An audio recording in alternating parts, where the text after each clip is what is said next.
नमस्कार, आप देख रहे हैं मनमौजी। मैं हूं अमित वांद्रे। 2014 का योग गुरु बाबा रामदेव का पेट्रोल पर दिया बयान आपको याद होगा। नहीं होगा तो मैं याद दिलाता हूं। उन्होंने इंडिया टीवी को दिए अपने इंटरव्यू में कहा था कि पेट्रोल पर टैक्स हट जाए तो पेट्रोल 35 रुपये मिलेगा। बाकायदा उन्होंने जनता से पूछा कि आप किसको वोट दोगे, जो 35 रुपये में पेट्रोल देगा या उसे जो 75 से 80 रुपये में पेट्रोल देगा।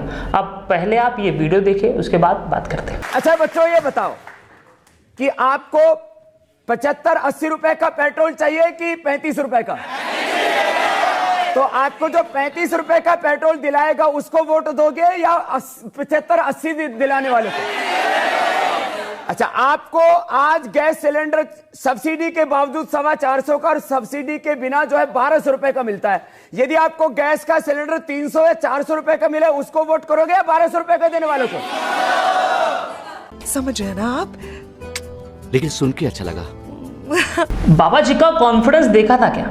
इनको पता था कि मोदी जी सरकार में आएंगे तो टैक्स कम कर देंगे, और टैक्स कम हो गया तो पेट्रोल 35 रुपये मिल जाएगा।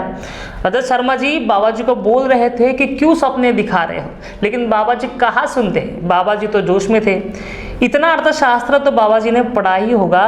अच्छा, अगली बात सुनो स्वामी जी, ये जो आप सपने दिखा रहे हैं, अरे अभी जो टैक्स लग रहा है 50%, वो 1% पे आएगा। तो प्रैक्टिकल बात कर रहा हूं। अरे इतना अर्थशास्त्र तो हमने पढ़ रखा। रजत, एक बार सुनो। बाबा जी झूठ नहीं बोल रहे थे। बाबा जी ने जो कहा वो बिल्कुल सही कहा था कि सरकार टैक्स कम कर दे तो पेट्रोल के दाम कम हो जाएंगे। सही था, लेकिन बाबा जी और कॉन्फिडेंस में चले गए कि मोदी जी सत्ता में आएंगे तो पेट्रोल के ऊपर लगने वाला टैक्स कम हो जाएगा। वैसा नहीं हुआ। अच्छा, हमको सिखा रिया है। बाबा जी जब नागपुर पहुंचे तो उन्हें पत्रकार ने पूछा, जो कि नहीं पूछना था, रामदेव जी के लिहाज से नहीं पूछना था। पत्रकार महोदय ने पूछ लिया कि बाबा जी, आपने कहा था कि 35 रुपये में पेट्रोल मिलेगा, वो कब मिलेगा? तो कुछ ऐसा जवाब बाबा जी ने दिया है, देख लीजिए। बाबा जी, पेट्रोल डीजल के दाम बढ़ रहे हैं लगातार। आपने कहा था कि अगर काला धन आएगा तो 30 रुपये में पेट्रोल मिलेगा, पर नागरिक त्रस्त हैं। देखो, जो काला धन, भ्रष्टाचार, व्यवस्था परिवर्तन के लिए जो हमने पूरे देश में आंदोलन चलाया, तो मैंने उस समय कुछ प्रोविजंस रखे थे कि टैक्स टेररिज्म से और अलग अलग प्रकार के जो कुछ आर्थिक सुधारों के कार्यक्रम थे। तो मैंने ये बोला था कि जो क्रूड ऑयल का रेट है उसके अनुरूप यदि तेल बेचा जाए और उसके ऊपर टैक्सेशन कम कर दिए जाए तो निश्चित रूप से जो मैंने बोला था वो हो सकता था।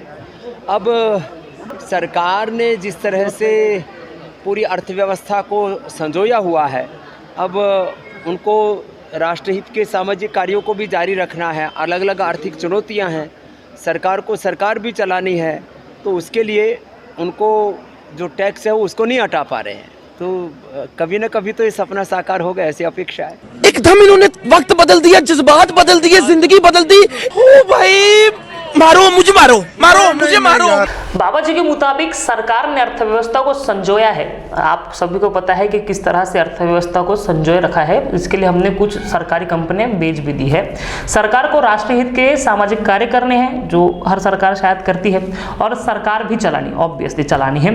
इसलिए वो टैक्स को नहीं हटा रहे, मतलब मोदी जी जो है टैक्स को नहीं हटा रहे। और आप सोच रहे हैं कि सरकार ऐसे ही पेट्रोल के दाम बढ़ा रही है। ऐसा नहीं है। सरकार जो है इतने सारे काम कर रही है, इसलिए पेट्रोल के दाम बढ़ रहा है, ऐसा रामदेव बाबा जी का कहना है।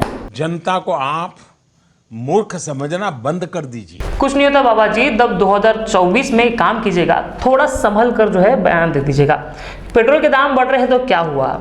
मोदी जी देश के लिए इतना काम कर रहे हैं, 18 घंटे काम कर रहे हैं। हम थोड़ा परेशान होकर, थोड़ी जेब ज्यादा ढीली कर मोदी जी को सपोर्ट तो कर ही सकते हैं, है ना?